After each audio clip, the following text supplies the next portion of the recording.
Hi, I'm Shelley Wood, and this is my tiny sewing room where I make doll clothes sewing videos.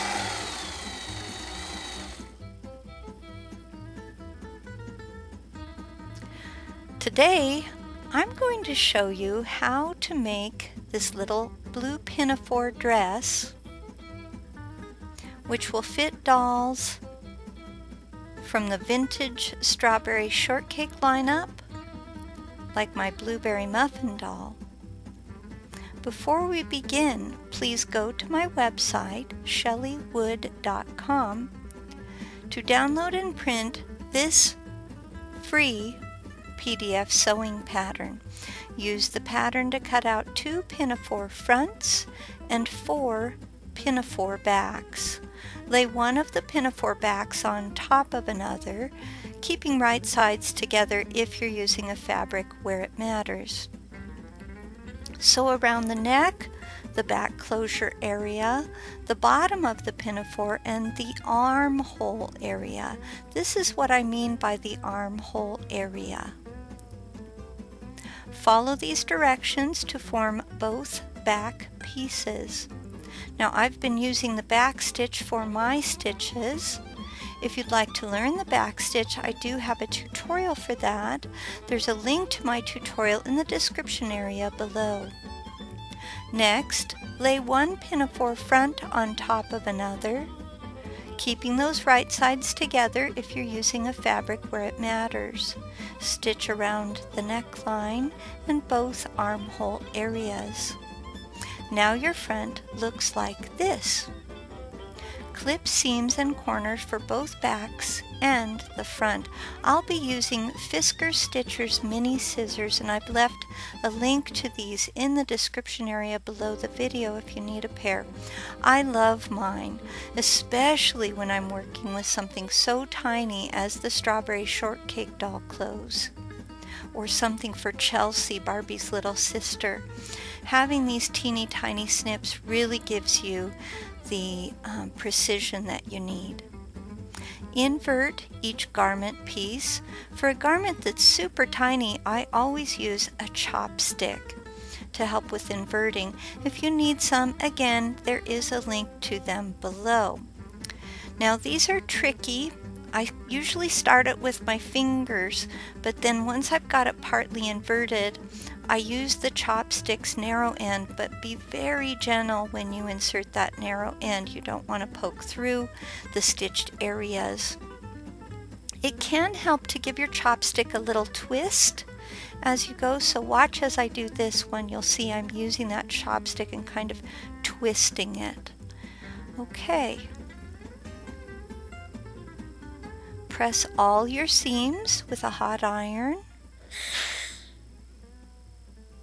Lay one of the backs on top of the front.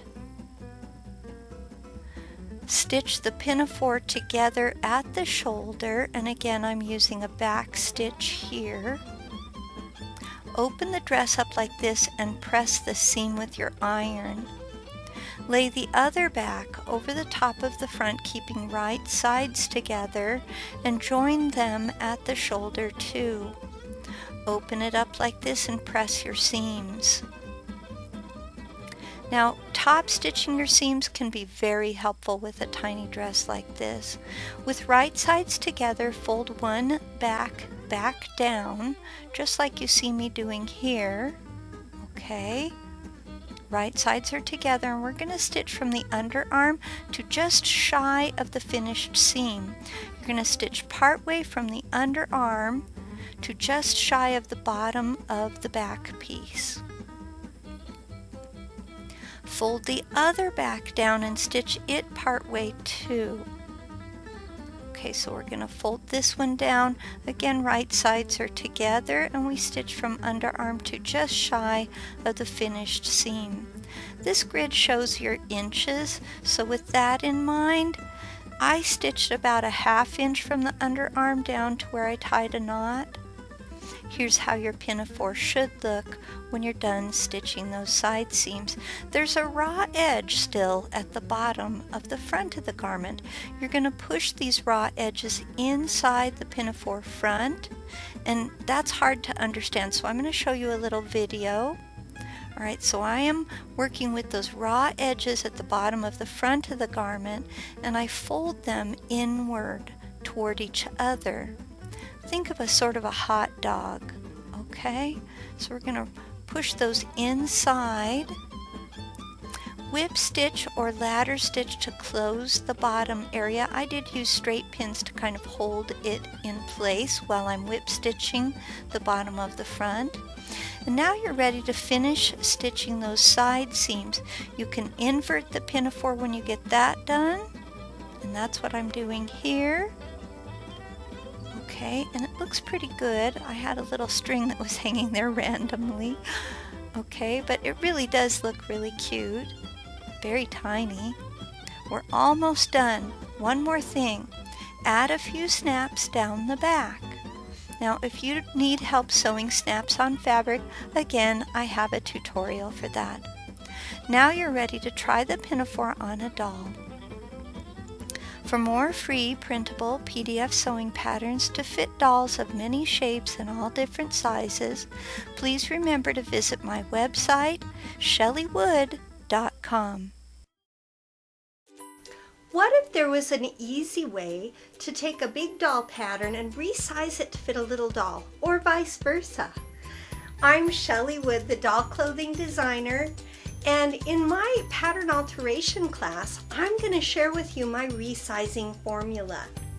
Pattern alteration is when you take a pattern that you already own and you make changes to it. Let's say a dress doesn't fit your doll quite right.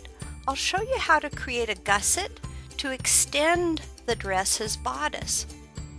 Along the same lines, I'll show you how to use a doll's body measurements to lengthen and shorten shirt sleeves, and to recreate the pants patterns you already own so they will fit dolls of different shapes and sizes.